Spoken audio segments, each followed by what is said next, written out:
From the heart of our nation's capital, here's Family Research Council President Tony Perkins. Well, good afternoon and welcome to this Friday edition of Washington Watch. I'm Jody Heiss, the Senior Vice President here at the Family Research Council, and your host on Friday. Delighted to have you joining us. What a week. What a week. What a week. I tell you what, it's been incredible. Speaker of the House is removed in a motion to vacate, a battle now to see who's going to replace him. We have issues at the border. It's been an incredible week, and we want to catch up with you on as much as possible. So coming up on this edition of Washington Watch, we'll begin with the Biden administration being caught earlier this week quietly giving a green light for the construction of a border wall, something that they had long spoken against. And now the president is telling the press that he had no choice about it. Well, I was told that I had no choice, that Congress passes legislation to build something, whether it's an aircraft carrier, a wall, or provide for a tax cut. I can't say I don't like it. I'm not going to do it. So was there really nothing that this administration could have done? Or are they just trying to find yet another excuse that they think somehow makes sense? The border needs to be secured. I'll be joined here in just a few moments by Congressman Keith Self of Texas to discuss this. And speaking of making sense, or not making sense, depending on how you look at this, President Biden had this to say when asked about how Americans are feeling about the economic situation today. I think they know they're better off financially than they were before. It's a fact. And all that data, all that polling stuff shows they think they're more positive about the economy than they've been, more positive about their jobs, et cetera. All right, it's a fact. You really have more money in your bank account than you think you have. You're making more money than you think you are. And the cost of goods are a lot less than they are. That's a fact. Are Americans really better off financially today than they were before President Biden took office? Well, we'll be discussing this a little bit later in the program with former Congressman Dave Brat, who is now the Dean of Business at Liberty University School of Business. And then we have some encouraging news to cover. Yesterday, the women's swim team at Roanoke College stood together to call on the NCAA to protect the integrity of female sports. It wasn't just one or two swimmers, but the entire team. And I'm delighted to be joined with one of the individuals who stood with the team yesterday, Paula Scanlon. She is now with Stand With Women's spokesman at the Independent Women's Forum. And while it is encouraging to see these young women stand up to a culture that's trying to ignore them, silence them, even erase them, what we need is more men who will stand up. So I'm thrilled to be able to to conclude the program today and being joined by Dr. Owen Strachan, who is out with a brand new book entitled The War on Men: Why Society Hates Them and Why We Need Them. Friends, you don't want to miss it. We have a packed program coming up, tons of information, and of course you can always catch, if you miss any portion of it, at our website, tonyperkins.com. Also tons of resources there available for you, as well as a host of archived programs as well. So don't miss that website, tonyperkins.com. All right, let's get underway for today's program. The Biden administration is now trying to change the media's narrative after they were, frankly, caught late Wednesday quietly giving a green light for construction of a border wall in Texas. Well, President Biden is saying he had no choice. But now DHS Secretary Alejandro Mayorkas has come out trying to make it loud and clear that the Biden administration maintains that they do not believe a border wall does anything. There is no new administration policy with respect to the border wall. From day one, this administration has made clear that a border wall is not the answer. That remains our position, and our position has never wavered. Wow. This is just stunning. You wonder how in the world do these people keep going. This administration now is flip-flopping, saying that they are still against a border wall. Well, should they be against a border wall? Well, joining me now to discuss this and much more, Congressman Keith Self. He is a member of the House Foreign Affairs Committee as well as the House Republican Study Committee. He represents the 3rd Congressional District of Texas. Congressman Self, always great to see you. Welcome back to Washington Watch. Thank you so much, Tony. I'm very hoarse. I spent an hour with the group last night, and I'm paying the price for it today. Well, you are hoarse, but thank you, in spite of it all, for joining us. Listen, before we get to the border, Keith, we got to get a latest update as to what's happening on the speaker's election. Where do we stand right now with that, and what do you anticipate going into next week? Well, we're being called back Monday to start conference meetings, and I will tell you, I think that it's going to be a very difficult time because the motion to vacate, which has been a part of our history since the beginning, it has been changed once. That was after Mark Meadows actually moved to vacate under John Boehner. So it was changed then. The Democrats actually changed it. So people are calling for it to be changed now. So I think it will be a centerpiece of the discussions going forward. And I think a centerpiece of the speaker's race will cause us to lose even more time. I'm calling for people to just get back to work. Let's get back to the appropriations bills and do our work so that we don't have an omnibus at the end of the year. Yeah, listen, that is of such critical importance right now, and you're talking about the timing of all of this. That's what just creates a lot of angst with a lot of people, and I know with your colleagues as well. I understand that there's a group of about almost 50 now, 4 dozen or so, who are calling, Republican members who are calling for a change to the motion to vacate. Do you think that's going to gather more momentum? Well, I don't know about the momentum, but remember, it takes 218 to change any of the rules. Now, we can't change the rules with 218, but I think it would be disastrous for them to cross over to the Democrats, which I don't think would support it anyway. So I think the conference has got to pull together. We've got to come together. We've got to make the decision to move forward with our job, which is to fund the government, which is to get the appropriations bills passed. Well, listen, y'all have got your hands full, and I want you to know so many millions and millions and millions of us out here appreciate it, and we're praying for each of you as you go back into session next week. If we can, Congressman, let's switch to the border situation right now. You being in Texas, you're on the tip of the spear with all of this. What do you make of the Biden's really the about face, if you will, about the building of the border wall there in Texas? You just had 2 clips that were absolutely ludicrous. First of all, for the president to say he has no choice, the border has been lawless since he took office. He's not enforced one bill, one law on the border. It's lawless. He basically thinks the law is irrelevant. He thinks Congress is irrelevant, that he will do what he wants to on the border, which is an open border policy. And for Mayorkas to say that walls don't work, walls do work. I have always said, build the wall. We will back it up with other measures, but build the wall because walls work. We need a wall. Let's get to it. Yeah, and I would imagine Mayorkas has some sort of barrier around his house.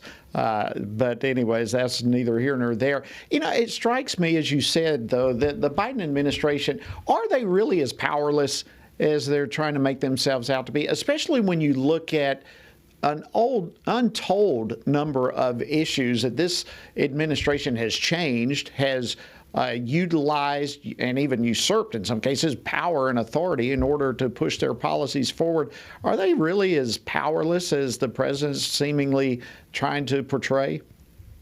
No, absolutely. They have used their power to the utmost during his 2 years in office.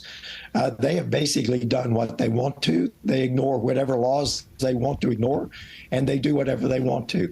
I mean, this is basically you want to talk about chaos. Many people talk about the Republicans being in chaos. This Biden administration is creating chaos across America. I mean, it is evident in every area, and that's why we have a movement growing today across America of frustration, of anger with the federal government. Pick your issue. Is it inflation? Is it spending?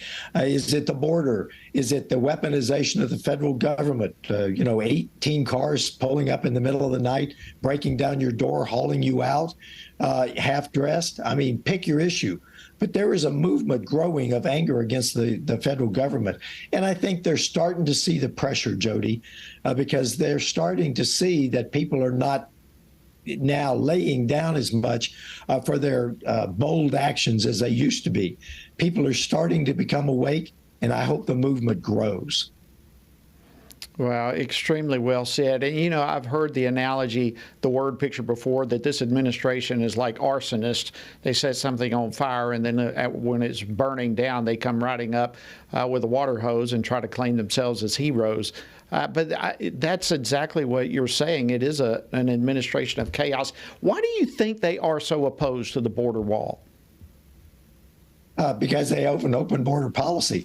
They want to get as many people into the United States, believing that we citizens have a very short memory, and in short order, they will have more dependence on the federal government, that they will now control all of the welfare, all of the programs, and they will be so huge, we will never be able to get our $33 trillion in debt back under control.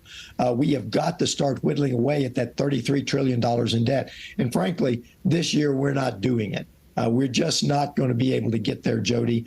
But we've got to make the changes we can incrementally this year so that next year, in a more secure conference, we can make better changes.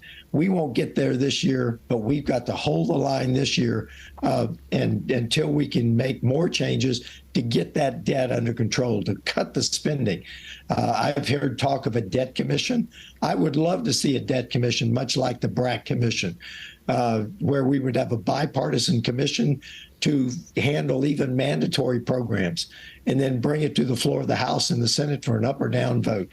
I hope we move to that because that's a good idea. Maybe its time has now come. Yeah, I couldn't agree with you more. And again, what you just described is yet another example of this administration creating chaos. But I'm sure you probably heard coming into the intro, the president has said it's a fact that you're really better off than you realize. It's phenomenal how this administration ignores the truth. It is, Jody. When you look at a 16 or 17% increase in prices for gas, groceries, and rent, and a 3% real cut in your wages, you're real close to a 20% decline in your quality of life. Our families are now paying $700, $1,200 more dollars every month just to get by. Middle-class families can't afford that. They can't. Thank you, U.S. Representative Keith Self from Texas. Have a great weekend. Thank you for joining us. All right, friends, after the break, the latest jobs report is out, and the Biden administration is hailing it as a great victory for them. But is it just more smoke and mirrors? Well, we'll be discussing this and more after the break, so don't go anywhere. Stick around. We'll be back in just a moment.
Everything we do begins as an idea.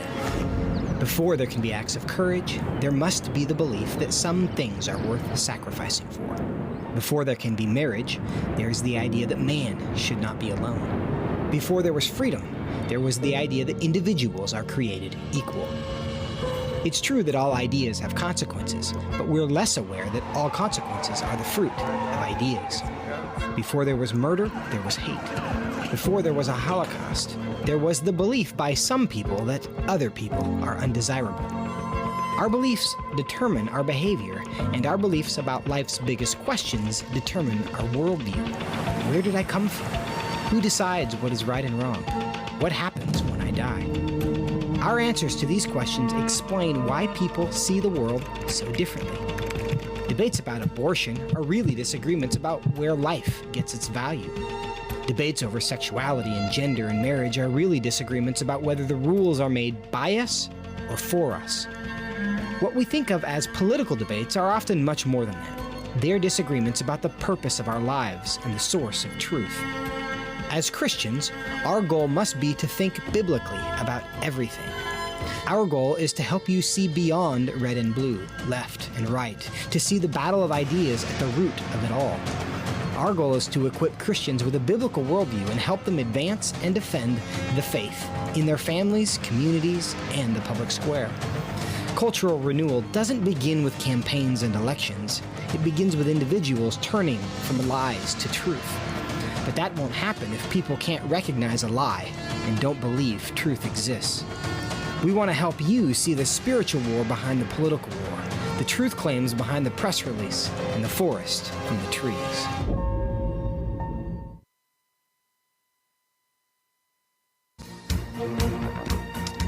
Good afternoon and welcome back to Washington Watch. I'm your Friday host, Jody Heiss, Senior Vice President here at FRC, and welcome aboard.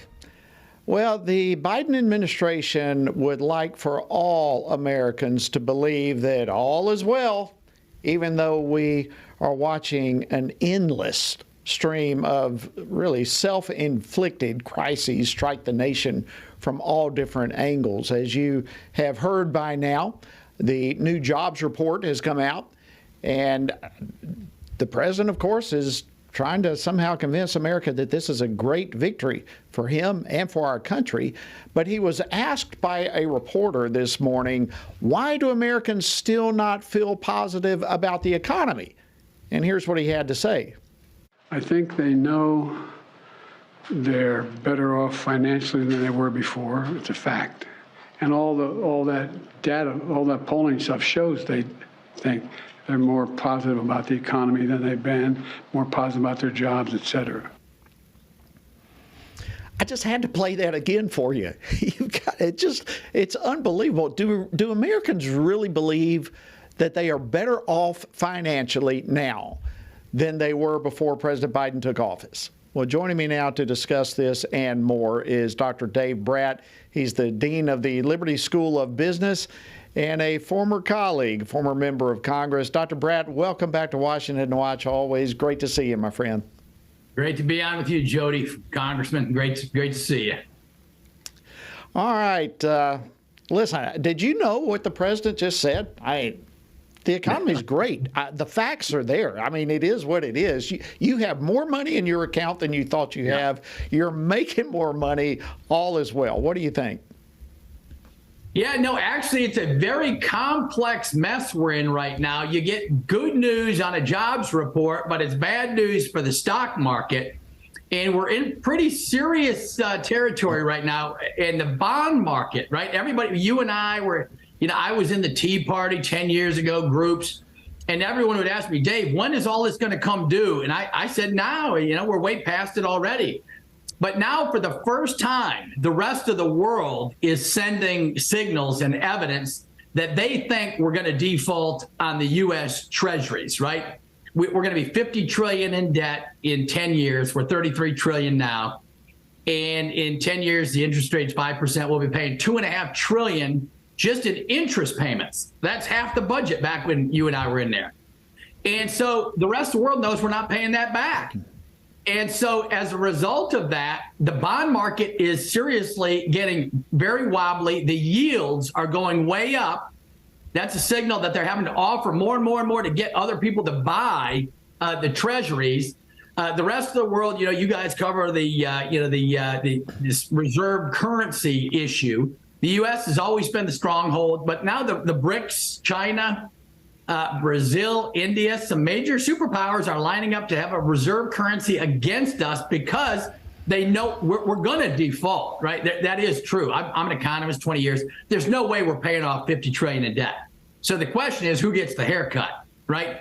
The rich who own, the top 10% of the rich own 90% of all the bonds, stocks, et cetera.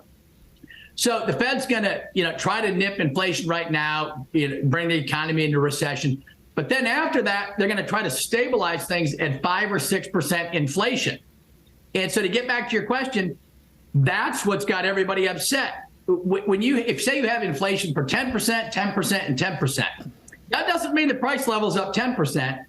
That means your meat and your chicken and your eggs are up 30% because you add the inflation together. Right? It's not just 10, 10, 10, and that's 10. It's 10, 10, 10, and that's 30. And that's what the people are feeling. No one will explain it to them, but there's your pain. Great point. And even beyond that, this whole jobs report is so flawed. I mean, it's most of these jobs that are coming back are jobs that were lost during COVID, and now they're coming back. And so the president's counting them as though he's creating these new jobs. But also beyond that, how many of these are second jobs that people are having to do because they can't pay that 30% that you're talking about? So it all just appears to me, not an economist, just to be a lot of smoke and mirrors. No, well, there's a big debate out there. We don't know who's right yet because you got to trust these people, right? And trust is in short supply right now. There's two surveys, right? There's the establishment survey, which has it up at 370,000 new jobs, and then there's the household survey, which has full-time jobs actually negative, going down. And people that like this stuff go out to Zero Hedge, right? They're funny and they're very smart. And Zero Hedge, they got charts on this stuff all day, every day. And Brat Economics on Getter, I post a bunch of charts. But yeah, most everyone thinks these numbers are overstated. The numbers always come in hot, and then they go down, down, down, and they get revised. Yeah, it'll be readjusted. That's right. They're right. And on top of all this, on top of this, the president keeps saying how he's reduced the deficit by $1.7 trillion. I mean, you just said, and I know too, we've exceeded over $2 trillion in additional debt. Yes. And that's the piece I wanted to get to. It is true. The Federal Reserve is actually shrinking the money supply, M2, right? So they threw out money, $9 trillion. But now that the Federal Reserve is trying to bring it back down, but guess who stepped in to fill the void? The federal government. So now they're running $2 trillion deficits, like you just said. That's stimulative. That creates inflation. So now inflation's creeping back up, and this is not a real economy, right? If you're borrowing $2 trillion from your kids and creating jobs and giving everybody paychecks like we did in COVID, is that a real economy? Ask yourself. Is that a real economy? Right? If you borrow from your rich uncle and put $1 million in your pocket, are you a millionaire? No. And it's that simple. Wow. Well, I wish we had more time, Dr. Brad. This is incredible. It seems like every week there's more and more articles indicating difficult times coming ahead, and Americans need to start preparing for that. But thank you so much for breaking this down in such understandable terms, as you always do. We love having you on the program, and thanks for your incredible insight. So, Dr. Dave Bratt, Dean of the School of Business at Liberty University, thank you so much for joining us on Washington Watch. Have a great weekend. Thanks, Congressman. God bless everybody. Thank you. Thank you. All right, friends, coming up, we're going to transition a little bit. We've seen lots of various female athletes recently stand up against males coming into their spaces, coming into their locker rooms, the showers, all that sort of thing. But yesterday, we had an entire team of female athletes took a stand. you don't want to miss what we're about to get into. Proud of what they did, and you will be too. We'll talk all about it right after the break, so stick around. We'll be back in a moment.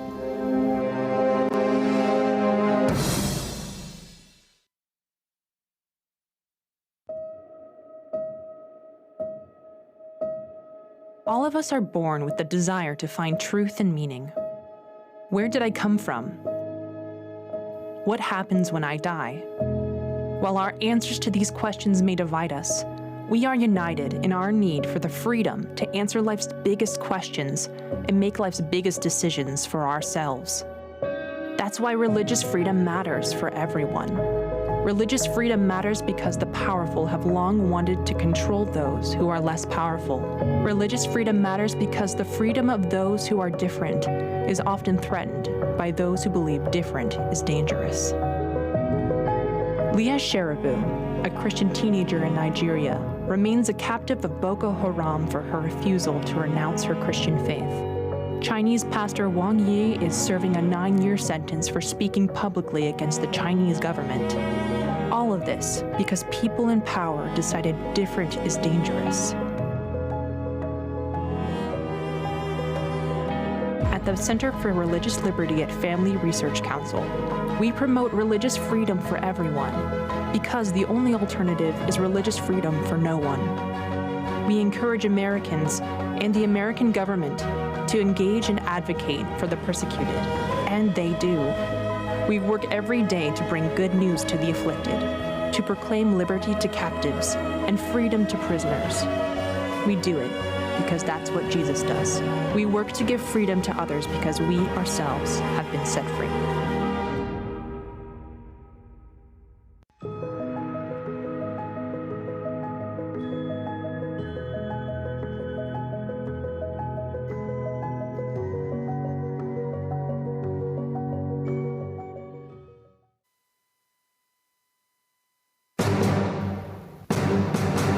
Good afternoon. Hope you're having a great day. Welcome to this Friday edition of Washington Watch. I'm your host, Jody Heiss, Senior Vice President here at the Family Research Council. All right, as you well know, there's an increasing number of female athletes who are standing up to the woke mob. They are saying no to men in our bathrooms, no more men in our locker rooms. No more men competing against women in head-to-head competition. And I, for one, as a man, wholeheartedly support and echo their message. Well, one particular group of women has been particularly brave in standing together against men who are masquerading as women and entering into, trying to act as female athletes and enter into their athletic space. Well, recently, the women's swim team at Roanoke College, along with some other female athletes, took a united stand against men in their competition spaces. And joining me now by phone is one of those individuals, Paula Scanlon. She stood with the Roanoke women's swim team yesterday. She is the Stand With Women spokesman and the advisor at the Independent Women's Forum. Paula, welcome to Washington Watch. Thank you so much for joining us. Thank you so much for having me on today. Well, you are extremely welcome, and we are grateful for your bold stand and for standing with the swim team at Roanoke College yesterday. Can you tell us about what took place yesterday? Yeah, yesterday, so the Roanoke College girls broke their silence, and they talked about their experiences of what they went through being told that they had to have a man join their team. And the girls all stood together and did a press conference, and 10 girls, I think it was about 10 girls, opted to give remarks on what having a man on their team meant to them and how much it was harming their well-being, their athletic opportunity, and just their privacy and safety. And this is the first time I personally have seen a team come together and say enough is enough. And ultimately, the male athlete actually did opt to quit the team over the girls' stance, which is really great. Yeah, that's tremendous, and it shows yet again Paula, that when people take a stand, courage has tremendous impact and influence, and the fact that he stepped down, I think, is a huge indication of that. But you yourself also have been an incredible leader when it comes to courage in this whole issue. You were on the University of Pennsylvania's women's swim team, and you were there likewise with so-called teammate, if you will, Leah Thomas. What was your experience with him? Yeah, so my experience on the team was very much that the university told us that our opinions didn't matter and that one athlete, Leah Thomas, mattered more than the rest of us. And the Roanoke College girls also shared that same experience. My university told me that Leah being on the team was a non-negotiable. They told us that if we spoke against having to share a locker room and compete alongside against a male, that we would regret it for the rest of our lives, that we would lose all opportunities to eventually get a job. And ultimately, they told us that if we still had objections to Leah being on our team, we should seek psychological services and go to counseling to be comfortable with the idea of having a man in your locker room. They told us we needed psychological services and counseling. That is just unbelievable. And you said the Roanoke women's swim team probably experienced very similar verbal lashing and intimidation, however you want to phrase that. So this type of thing is happening, as we all know, more and more all over the country. So, Paula, what would you say right now to a fellow female athlete, whatever sport, but she is fearful to speak out against men who are entering into her sport? Now that you've got so much experience, what would you say to that athlete? Yeah, I would say to them that I understand the fear. I was once in their position as well, but just know that most Americans agree that men do not belong in women's competitions. It's really challenging to take a stance, but bravery is always rewarded. I know for myself, this has helped me become a more confident person. This has helped me become more comfortable with sharing my own opinions. I used to, even when I first started talking about this, I was still scared to fully speak my mind on my issues. But now that I've started speaking, I've unlocked even more of my voice. And I know every other girl, if given the same opportunity, would do the same, and it would do great things for their self-confidence, for their rights, and for just the rest of their lives, and also for other girls who are going through a similar situation. It'll help empower them as well. Well, you know, it's just amazing to me that we even find ourselves at this point in our society that we are even having this discussion about men competing in women's sports and that men claiming to be women. The whole thing is so upside down, and the fact that people like you are standing up against this, Paula, we are deeply grateful, and just say thank you for all that you do and the courage you've inspired in others. Thank you so much. It means a lot to have your support, and just continue to just share support to all girls. I think this is a fight for everyone. It doesn't matter who you are. Everyone has a woman in their life or a girl in their life that's going to be affected by this, so it's so important that every single one of us uses our voices and continues to speak up against injustice when we see it. Absolutely, and we'll do. Thank you, Paula Scanlon, Stand With Women spokeswoman at the Independent Women's Forum. Have a great weekend. All right, friends, coming up, no pun intended, but I'm going to transition from the women's side to the men's side when it comes to the gender issue. Men thinking that they're women is just the tip of the iceberg. We're going to dig much more into this after the break, so stick around. You don't want to miss it. We'll be right back in a moment.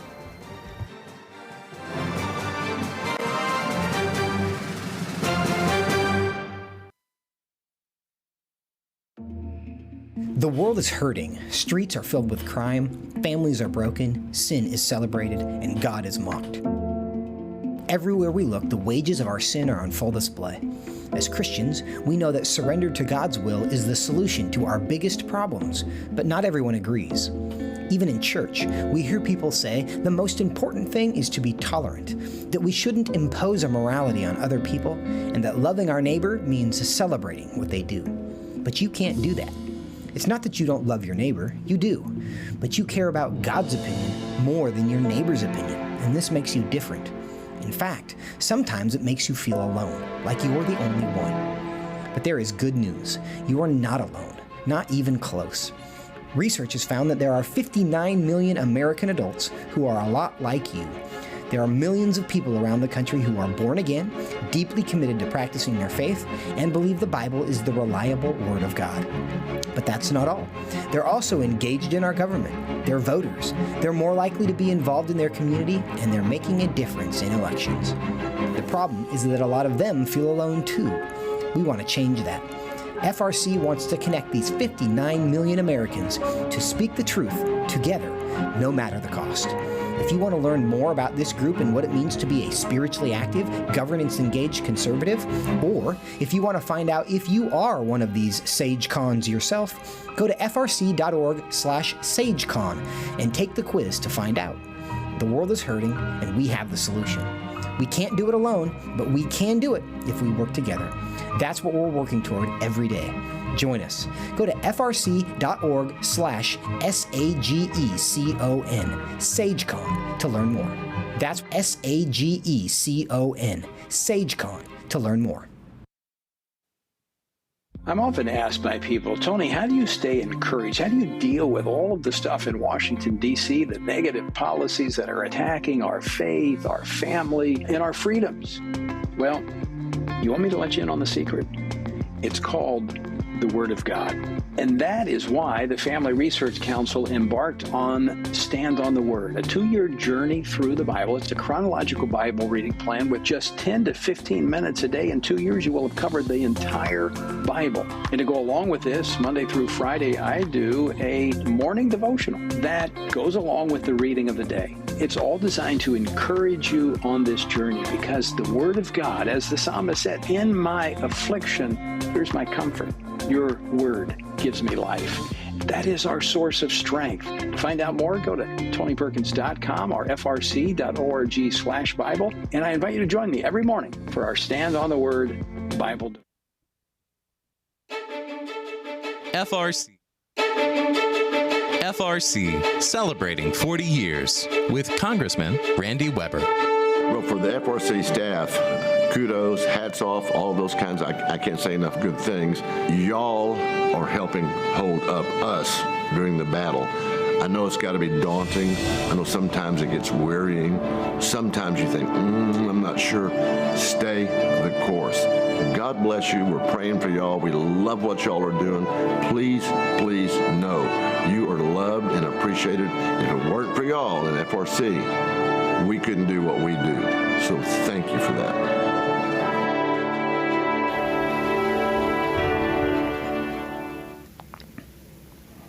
And thank you, Randy Weber from Texas, one of the great representatives from the great state of Texas. We appreciate those incredible comments, and what an honor to be able to celebrate 40 years of the Family Research Council. I'm your host, Jody Heiss. Welcome back. It's an honor to have you with us this Friday edition. All right, I'm sure all of us have heard multiple terms like male chauvinism, toxic masculinity, mansplaining, and there's a host of other things. But increasingly, the left and the liberal elite, they've been demoralizing and even demonizing men who show any signs of strength whatsoever. And as a result, men these days are much less willing, it seems, to take a stand up or to step out. And as a result, quite frankly, we have weaker men. For crying out loud, we even have men these days who think they're women. And that type of thing leads to a plethora of consequences, as we are certainly witnessing through our society. So what's behind all of this? And where is this going to lead us if we continue down this path?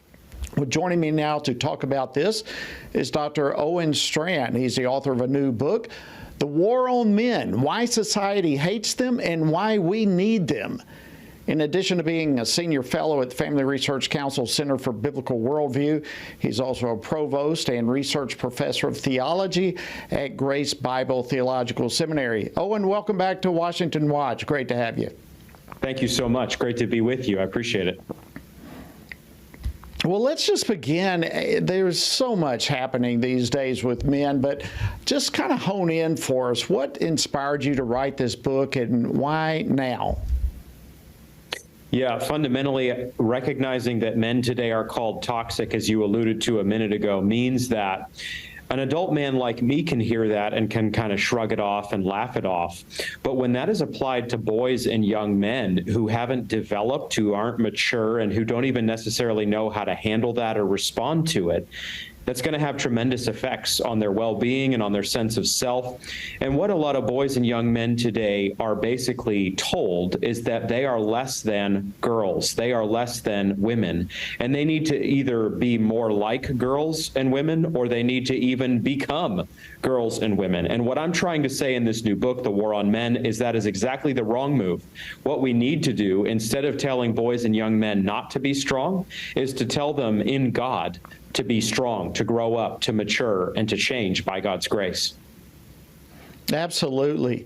Well, so what in the midst of all this is you're trying specifically right now, and all of us in our own different ways, trying to call men back to masculinity, back of being the person God created them to be in the midst of all this gender confusion that we're facing these days. What are some of the major misconceptions, shall we say, or maybe misunderstandings of masculinity, things that maybe you point out in the book that would be helpful? Sure. You've got, for example, the American Psychological Association saying in a 2019 report that being aggressive, assertive, taking risks, being emotionally tough, all of that is part of traditional masculinity ideology, which is harmful and bad for men. And what you have to do, Jody, when you hear reports like this is say, with all due respect, that is nonsense, because men need to be trained to be assertive, aggressive, take risks, and be emotionally tough in certain settings. Can men not be as emotionally developed as they should be? Absolutely. Does the Bible call men to be understanding toward their wife? And 1 Peter 3, for example? Yes. So every man is in a lifelong project of learning to be kinder and gentler and these sorts of things. But here's the thing. The Bible also says to men that we need to be tough. We need to act like men. 1 Corinthians 16:13.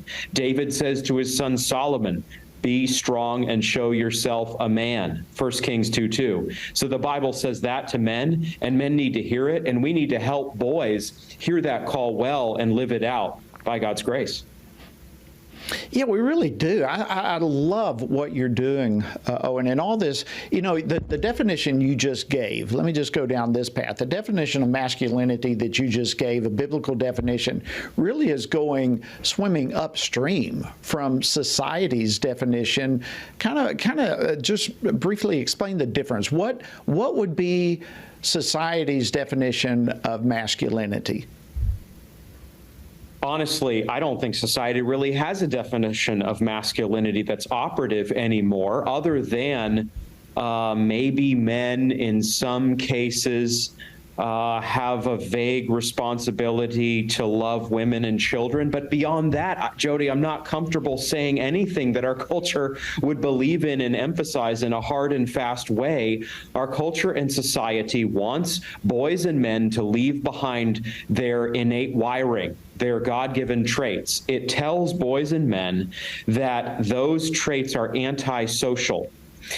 In response, our culture says, by the way, girls have social tendencies. Girls listen well. Girls are empathetic.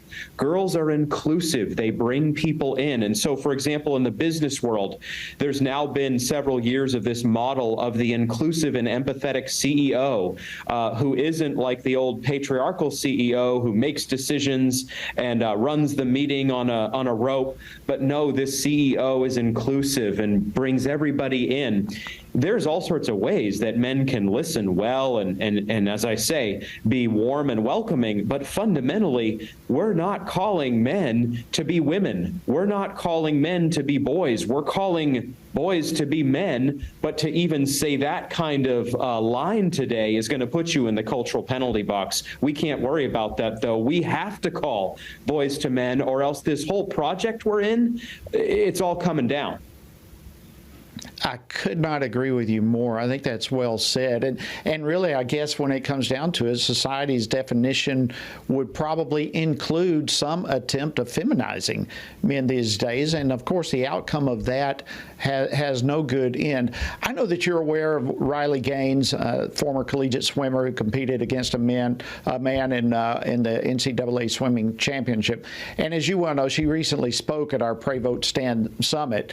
And there was a point that she made that I'd really love for you to comment on. If we can, let's play clip 4, please. There's no doubt in my mind we're in the part of the process now where weak men have created hard times. I think the last time we had a society full of strong men is in the 1940s during World War II, when men were lying about their age to enlist in the draft. And now we have men lying about their sex to get into women's sports. Oh, what a contrast. Give me your response to that. That was fire. That's my technical theological response. That was some heat. She's throwing 1-on-2 on the radar gun. She's exactly right. Men now are trying to get into women's sports. In my native state of Maine, there's been a lot of news recently about a cross-country runner, of all things, who's now used to compete in the guys' side and now is competing in the girls' side, and went from something like 172nd place on the men's side in the state to 4th on the girls' side. And what we just have to do as Christians, Jody, is we have to lead out, and we have to not leave it to the pundits out there who say some good things to take a stand here. We as Christians, we as Christian men have to stand up and say, no man should ever go into a girl's restroom like this man, William Thomas. He is not a woman. His name may be Leah Thomas technically, but he is a man, William Thomas, has done for girls. And no man should be competing against girls in these sports. And what we need to recover as men is that protector role among men.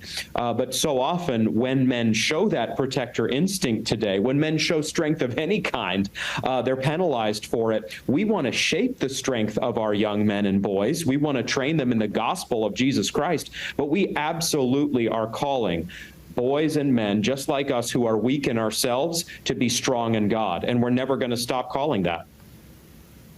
And just as you're saying, Owen, the battle here really goes far beyond just a sports issue. We're not just talking about men competing in women's sports or that type of thing. This is an attack on the character of God. This is an attack on the creation, the order, the roles, the complexity and differences of male and female, which ultimately are an attack on God itself. And that in itself indicates this is all driven demonically. It's driven by spiritual forces. This is much more than a sports issue, I guess is what I'm saying. How do you take that and communicate it effectively? You're exactly right. And there's no way to communicate this outside of spiritual categories, Jody. We're not, as Christians, called to try to rationalize everything down for the broader public so that they'll listen to us and give us a hearing, because we're not really Christian when we talk in the public square. We can make great common sense arguments and arguments from sound thinking that we should and do. But fundamentally, we're Christians. We're not supposed to be a Christian on Sunday morning in how we talk, and then basically a functional unbeliever in how we talk on Wednesday. We're supposed to talk like a Christian on Sunday morning and Wednesday afternoon and Friday and everywhere in between. So what we need to do on this kind of issue is we need to say, I'm not just for boys being men and girls being women and not crossing between them or going into the opposite sex bathroom. I'm here as a believer in the Lord Jesus Christ. I know that God created this world. And I know that God didn't just create the dirt I walk on. God created men and God created women. There are only two sexes. There's only one vision of marriage. It's one man, one woman for life in ideal terms. And I'm standing for all of that. And I'm doing so explicitly because of God's inerrant word. And I'm here, furthermore, not to hate you.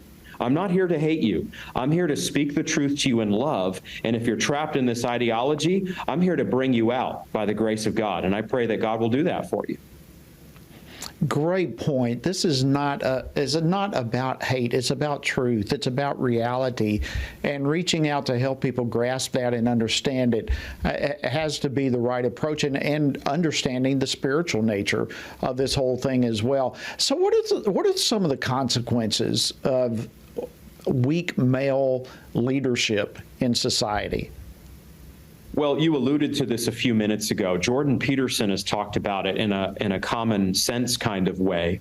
But when you tell people that we need a safer society, A, and then B, you tell them, so the way to get the safer society is to have men stop being toxic and strong. C, what you end up with is not in any way increased safety. You end up with increased danger. And so Peterson has been a voice against that. And he has said, in his own way, no, men need to be dangerous. Men being dangerous doesn't mean men going out and randomly attacking women and children. That's terrible from my Christian worldview and from his worldview. But men being dangerous means instead strength under control. It means that you have the capacity to defend yourself and to defend others when that is needed. You need to see yourself, if I can borrow this from the movies, as a sheepdog as a man. You may not be the biggest, muscle-bound bench presser out there. I'm not. But you do take your God-given body in a 1 Corinthians 9:27 sense, and you subdue it, and you try to turn your body as much as you can into a weapon against evil. And you not only do that in a physical sense, you see that as your calling. That's why you're there. You're there to be a sheepdog. You're there to protect sheep against the wolves, because there's never going to be a way for you and me to be nice enough for the world to be absent of wolves. The only way you can face down wolves is to stand against them. And that's what men are called to do in the church and outside of it. Incredible discussion. Oh, and unfortunately, the clock is ticking down. I want to play one more clip from Riley Gaines at the Pray Vote Stand Summit. Play clip 5, please. We can only hope that these hard times garner strong men, but parents, as you're defending your daughters, teach your sons masculinity. Teach them to be strong men. Of course, teach them to uphold and respect and honor women, but teach them how to be strong men. That's what you're just saying. That is literally the message of my book, The War on Men. I hope to meet Riley Gaines at some point and talk with her, whether that happens or not. You're exactly right. I'm trying to do my small part. I'm publishing this book. I'm calling men to strength. It's not strength that comes from us. This isn't a self-fulfillment project. It's not self-help. It's not therapy. It's not the manosphere. It's not Joe Rogan. It's not Andrew Tate. It comes from God. It comes from Jesus Christ himself. And so that's the message, and that's the mission, to take men who aren't doing well in a lot of cases, men who aren't necessarily growing up, men who don't necessarily have a purpose or a script, and say, through the gospel of grace, you can become something greater than you are. Dr. Owen Strachan, fantastic book. Where can people buy a copy of The War on Men? The best place is still probably Amazon, despite all their mischief. So Amazon drives things, and that'd be a great place to go to get it, or Barnes & Noble, or one of those big box sellers out there. Thank you so much for joining us on Washington Watch, and thank you for writing this incredible book. We appreciate it. Thank you, sir.